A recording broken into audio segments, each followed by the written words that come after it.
আসসালামু আলাইকুম প্রিয় শ্রোতা, বিশ্ব সাহিত্য বাই বুক ব্যাংক চ্যানেলটিতে আপনাদেরকে আবারও স্বাগতম।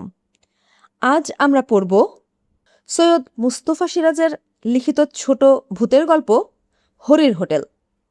চলুন শুরু করি। স্টেশনে ট্রেন থামতে না থামতেই যাত্রীদের মধ্যে হুলস্থুল বেঁধে গিয়েছিল। ভিড়ে ঠাসা কামরা, পেছন থেকে প্রচণ্ড চাপ আর গুঁতো টের পাচ্ছিলুম।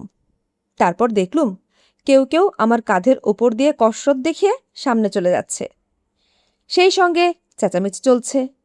অবশেষে ঠেলা খেতে খেতে যখন প্ল্যাটফর্মে পড়লুম, তখন আমার ওপর দিয়ে অসংখ্য জুতো পরা পা ছুটে যাচ্ছে। অনেক চেষ্টার পর উঠে দাঁড়িয়ে দেখি অন্য সব কামরা থেকেও পিলপিল করে মানুষ বেরিয়ে স্টেশন গেটের দিকে ছুটে চলেছে। রাগ করে লাভ নাই, কার ওপরই বা রাগ করব। নিমেষে প্ল্যাটফর্ম নির্জন নিঝুম হয়ে গেল। কাঁধের ব্যাগ আর পোশাক ঝেড়ে ঝুড়ে রুমালে মুখ মুছলুম। ট্রেনটা হুইসেল বাজিয়ে আস্তে সুস্তে চলে গেল। সেই সময় হঠাৎ মাথায় এলো ট্রেনে ডাকাতি হচ্ছিল সম্ভবত, তাই অত সব যাত্রী প্রাণ ভয়ে ট্রেন থেকে ঝাঁপিয়ে পড়ে পালিয়ে গেল। এতক্ষণে ভয় পেলুম। রাত ৮টা বাজে। প্ল্যাটফর্মে আর স্টেশন ঘরে আলো জ্বলছে, গেটে মানুষজন নেই। সেখানে গিয়ে একটু দাঁড়ালুম। ডাকাতরা ট্রেন থেকে নেমে স্টেশন ঘরে ঢুকে হামলা করেছে কিনা দেখবার জন্য উকি মারলুম। না, স্টেশন ঘরে উর্দি পরা এক ভদ্রলোক চেয়ারে বসে চোখ বুজে ঝিমোচ্ছেন। তাকে বললুম একটা কথা জিজ্ঞেস করতে পারি? তিনি চোখ না খুলেই বললেন, পারেন, তবে আপনার বরাতে হরির হোটেল আছে। অবাক হয়ে বললুম, হরির হোটেল মানে? এ তল্লাটে নতুন এসেছেন, যাবেন কোথায়? কাঞ্চনপুর। সেখানে কার বাড়ি যাবেন? একটু বিরক্ত হয়ে বললুম, সেখানে আমার বন্ধুর বাড়ি। রেলকোট পরা ভদ্রলোক এবার চোখ খুলে একটু হেসে বললেন, আপনার বন্ধু আপনাকে এখানকার হাল হদিস কিছুই জানায়নি দেখছি। তা কি আর করবেন, হরির হোটেল এখন আপনার ভবিতব্য। কথা না বাড়িয়ে বললুম, গেটে টিকিট নেওয়ার লোক নেই, টিকিটটা নেবেন কি? টিকিট কেটেছেন? তা এ তল্লাটে নতুন প্যাসেঞ্জার, টিকিট কাটবেন বই কি, ইচ্ছা হলে দিন, না হলে দেবেন না।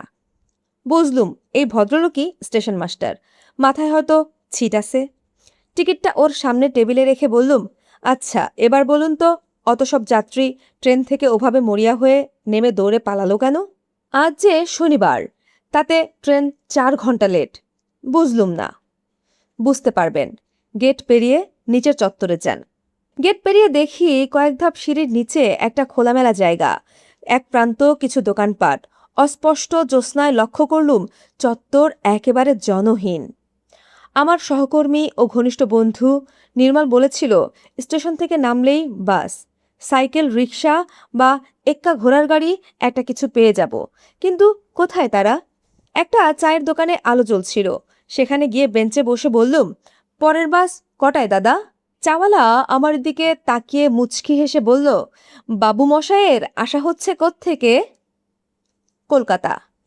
ঠিক ঠিক, তা যাওয়া হবে কোথায়? কাঞ্চনপুর। পরের বাস কখন আসবে? বাবু মশাই, এ রাত্রিরে আর বাস আসবে না, আসবে সেই ভোরবেলা। কেননা রাত্রিরে তো এই স্টেশনে আর কোনো ট্রেন থামবে না। সাইকেল, রিক্সা বা এক্কা গাড়ি? চাওয়ালা হাসল, আজ্ঞে না, খামোখা কেন রাত্রিবেলা ওরা আসবে? বাবু মশাই, আপনি বড্ড ভুল করেছেন, আসবার সময় দেখেননি? সোনাগড় জংশনে হঠাৎ ট্রেনের কামরায় বেজায় ভিড় হয়েছিল। মনে পড়ে গেল। বললুম, তুমি ঠিকই বলেছ, কামরা একেবারে ফাঁকা ছিল। হঠাৎ ওই জংশনে ভিড়ের চাপে কোণঠাসা হয়ে গিয়েছিলুম। ব্যাপারটা হলো, এই তল্লাটের অসংখ্য লোক সোনাগড়ে কলকারখানায় চাকরি করে। তারা প্রতি শনিবারে বাড়ি ফেরে, রোববারটা কাটিয়ে আবার সোমবার সোনাগড় যায়। আপনি যদি ট্রেন থেকে নেমেই ওদের সঙ্গে দৌড়ে আসতেন, তাহলে হয়তো বাসে বা সাইকেল, রিক্সা নয়তো এক্কা গাড়িতে ঢুকে যেতে পারতেন। হ্যাঁ, সহজে পারতেন না, একটু কসরত করতে হতো, এই যা। এবার ব্যাপারটা বুঝতে পারলুম। নির্মলের ওপর রাগ হলো। এই ব্যাপারটা আমাকে তার খুলে বলা উচিত ছিল, কিন্তু আর রাগ করে লাভ নেই। তাছাড়া নির্মলের মেয়ের অন্নপ্রাশন কাল রবিবার। আমি কবে যাব নির্দিষ্ট করে তাকে তো বলিনি, শুধু বলেছিলুম নিশ্চয়ই যাব, শনিবার পর্যন্ত অপেক্ষা করিস। বললুম, এক কাপ চায়ের ব্যবস্থা করা যায় না দাদা? চাওয়ালা গম্ভীর মুখে মাথা নাড়ল। না বাবু মশাই, উনুনে আমার রাতের রান্না শেষ করে জল ঢেলে দিয়েছি, আর চা করার কোনো উপায় নেই। আচ্ছা, এখানে হরির হোটেলটা কোথায়? লোকটা যেন চমকে উঠল। হরির হোটেল? এর আগে কখনো হরির হোটেলে খেয়েছিলেন নাকি? না, আমি এই প্রথম এখানে আসছি। হরির হোটেলের কথা স্টেশন মাস্টারের মুখে শুনলুম। ও, হরির হোটেলে যখন যাওয়ার ইচ্ছে হয়েছে চলে যান, তবে একটু দেখে শুনে যাবেন, বলে চাওয়ালা আমার মুখের সামনেই দোকানের ঝাঁপ ফেলে দিল। এখানে দেখছি সবই অদ্ভুত, লোকজনও অদ্ভুত। হরির হোটেলে যেতে দেখে শুনে যাব কেন? কিছু বোঝা গেল না। এতক্ষণে চাঁদ আরও উজ্জ্বল হয়েছে, সব দোকানপাট বন্ধ, শুধু শেষ দিকটায় আলো জ্বলছে। সেখানে গিয়ে দেখলুম একটা ঘর খোলা আছে। দরজার কাছে টেবিলের সামনে একজন রোগাটে গরনে কালো রঙের লোক বসে আছে, পরনে ধুতি আর হাতাকাটা ফতুয়া। ভেতরে 2 সারি লম্বা বেঞ্চের সঙ্গে উঁচু ডেস্ক আটা। দেখেই বোঝা যায় এটা একটা হোটেল। এই তাহলে হরির হোটেল? লোকটি আমাকে দেখেই কেন যেন সবিনয়ে করজোরে নমস্কার করল। আমিও নমস্কার করে বললুম, এটাই কি হরিবাবুর হোটেল? সে জিভ কেটে মাথা নেড়ে বলল, আগে স্যার, দয়া করে আমাকে বাবু বলবেন না, আমি একজন সামান্য লোক। বাইরে টাঙানো সাইনবোর্ড দেখুন, লেখা আছে অন্নপূর্ণা হোটেল, কিন্তু এ তল্লাটে সবাই বলে হরির হোটেল।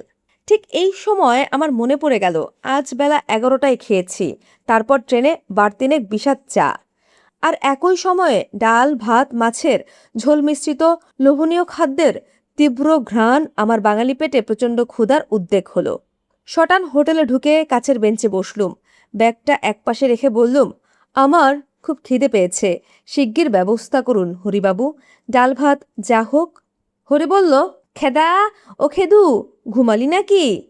ভেতর থেকে ঢোলা হাফ প্যান্ট পরা একটা নাদুস নুদুস গোলগাল গরনের যুবক এসে একগাল হেসে বলল, তখন তোমাকে বলেছিলুম না হরিদা, 2 মুঠো চাল বেশি করে নেই, আর তরকারি তো অনেক আছে। হরি বলল, তাহলে স্যারকে একখানা পুরো মিল দে। কিছুক্ষণের মধ্যে গোগ্রাসে 1 থালা ভাত ডাল তরকারি মাছ পরম তৃপ্তিতে খেয়ে ঢেকুর উঠল। হাত মুখ ধুয়ে এবং মুছে বললুম, অপূর্ব, খাসা আপনার হোটেলের রান্না, খেয়ে এমন তৃপ্তি জীবনেও পাইনি। হরি বলল, অথচ বেটার ছেলেরা আমার হোটেলের বদনাম রটায়। কি আর বলবো স্যার, আমার নামে থানায় পুলিশের কাছে নালিশ পর্যন্ত করেছিল। যাক গে সেসব কথা, আপনি আমার অতিথি, আপনার কাছে দাম নেব না। কিছুতেই হরি মিলের দাম নিল না।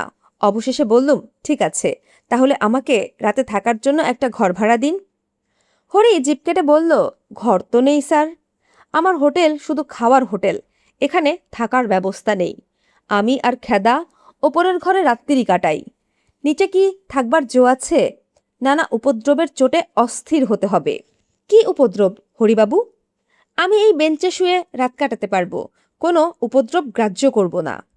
হরি হাসল, আপনার মাথা খারাপ, কথা বাড়িয়ে লাভ নেই, আমারও খিদে পেয়েছে। তা আপনি যাবেন কোথায়? কাঞ্চনপুর। দিব্যি জ্যোৎস্না রাত্রি, মোটে তো 3 কিলোমিটার রাস্তা, হাঁটতে হাঁটতে চলে যান, কোনো ভয় করবেন না। আমাদের এ তল্লাটে আর যাই কিছু থাক, চোর ছিনতাইবাজ ডাকাত নেই। মনের আনন্দে গান গাইতে গাইতে চলে যান। অগত্যা হোটেল থেকে বেরিয়ে আসছি, হরি হঠাৎ ব্যস্তভাবে ডাকলো, স্যার শুনুন স্যার। ঘুরে দাঁড়ালুম। সে আমাকে অবাক করে 6টা অ্যান্টাসিড ট্যাবলেট আমার হাতে গুজে দিল। বললুম, অ্যান্টাসিড ট্যাবলেট কি হবে? হরি মুচকি হেসে বলল, বাইরের মানুষ, হরির হোটেলে খেয়েছেন, যদি দৈবাত অম্বল টম্বল হয়। আপনি আমারে রাত্রিরে একমাত্র খদ্দের স্যার, আপনি আমার সার্টিফিকেটও বটে। বলে সে হোটেলে ফিরে গেল। আমি এতক্ষণে একটু চিন্তায় পড়লুম। খেতে তো সবই সুস্বাদু মনে হয়েছিল, তাই খেয়েছিও প্রচুর। প্যান্টের বেল্ট ঢিলে করতে হয়েছে, কিন্তু অ্যান্টাসিড কেন? দুধারে মাঠ, নির্জন পিচ রাস্তায় গুনগুন করে সত্যি মনের আনন্দে গান গাইতে গাইতে হাঁটছিলুম। জ্যোৎস্নায় চারদিক বেশ স্পষ্ট।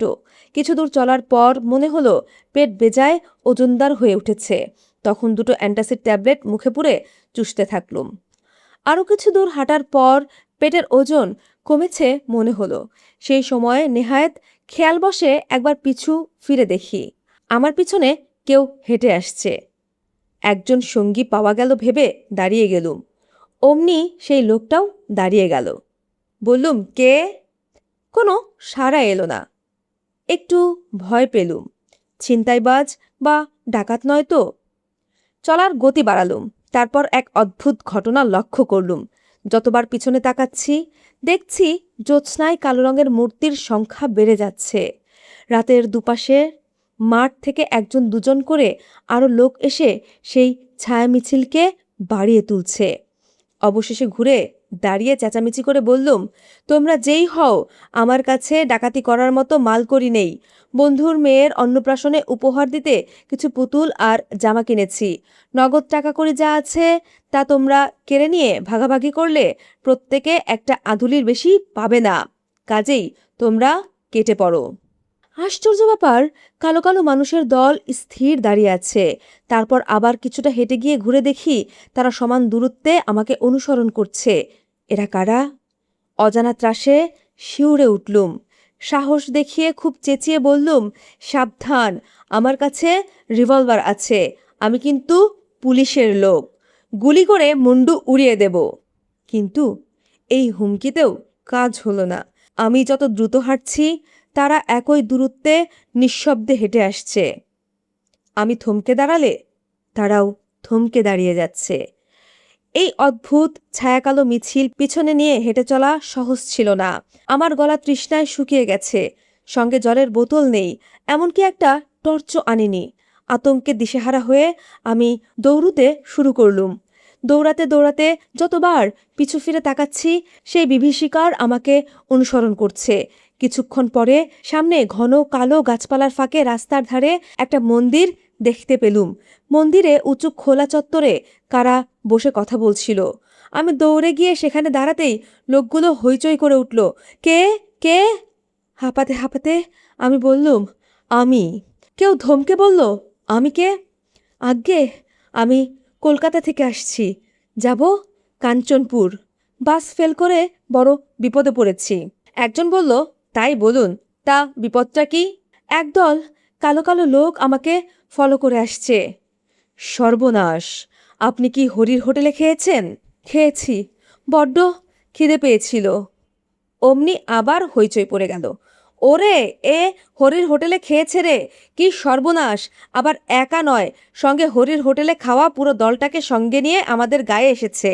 এইসব বলতে বলতে লোকগুলো মন্দিরের পিছনে উধাও হয়ে গেল। তারপর গ্রামের কুকুরগুলো ডাকতে লাগলো।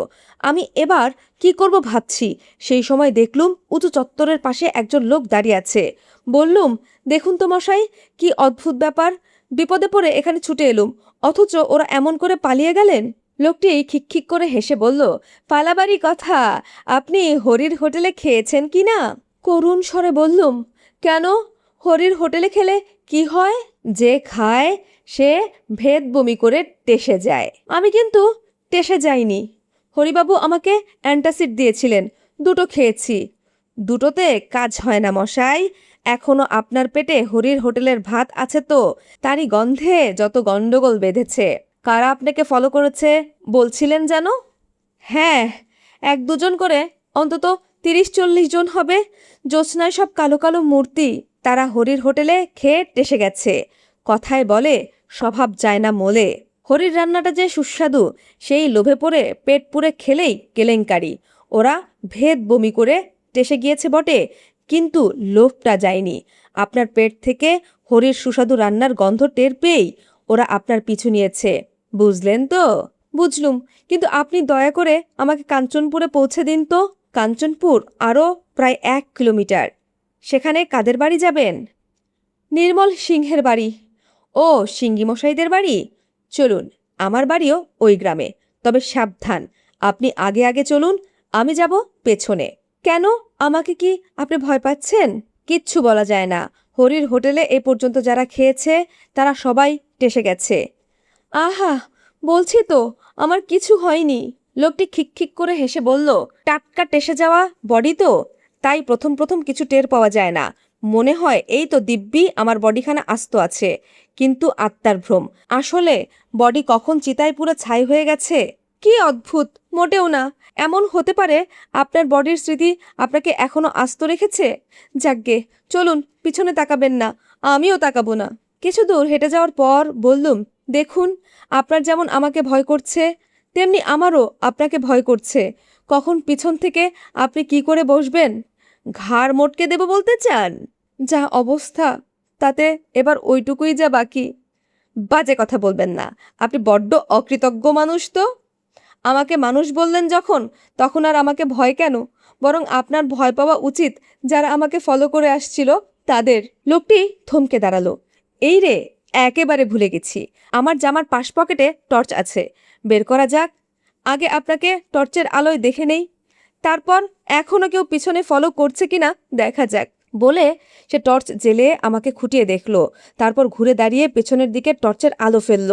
কয়েক মুহূর্তের জন্য সেই আলোয় দেখলুম একদল আস্ত কঙ্কাল ছিটকে দুধারে গাছপালার মধ্যে লুকিয়ে পড়ল। আর লোকটাও সেই দৃশ্য দেখে প্রচণ্ড বেগে দৌড়ে কোথাও উধাও হয়ে গেল। আমার সৌভাগ্য, তার হাত থেকে জ্বলন্ত টর্চটা ছিটকে পড়েছিল। সেটা আমি কুড়িয়ে নিয়ে এবার নির্ভয়ে হেঁটে চললুম। মাঝে মাঝে পিছু ফিরে টর্চের আলো ফেলছিলুম, কিন্তু আর কেউ আমাকে অনুসরণ করছিল না। বেশ কিছুক্ষণ চলার পর রাস্তার বাঁকের মুখে মোটর সাইকেলের উজ্জ্বল আলো দেখা গেল। তারপর মোটর সাইকেলটা আমার কাছে এসে থেমে গেল। নির্মলের সাড়া পেলুম। যা ভেবেছিলুম, এতক্ষণ পর্যন্ত অপেক্ষা করে হঠাৎ মনে পড়ে গিয়েছিল আজ তো শনিবার। পুটু কি অত ভিড়ের মধ্যে বাসে উঠতে পারবে? হ্যাঁ রে, হেঁটে আসতে কোনো অসুবিধা হয়নি তো? আয়, ব্যাকসিটে বস। দোষটা আমারই, বুঝলি? মোটরসাইকেলের ব্যাকসিটে চুপচাপ উঠে বসলুম। যা ধকল গেছে, এখন আর কোনো কথা নয়। না, পরেও আর কোনো কথা নয়। এমনকি হরির হোটেলে খাওয়ার কথাও চেপে যাব।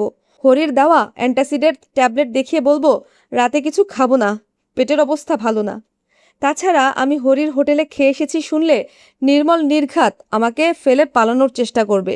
তার মানে মোটরসাইকেলের অ্যাক্সিডেন্ট এবং আমি নিজেই ভূত হয়ে যাব। সর্বনাশ!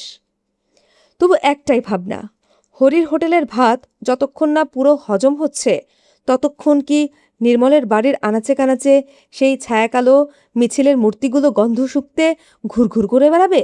দেখা যাক। শেষ হলো আজকের গল্প, হরির হোটেল।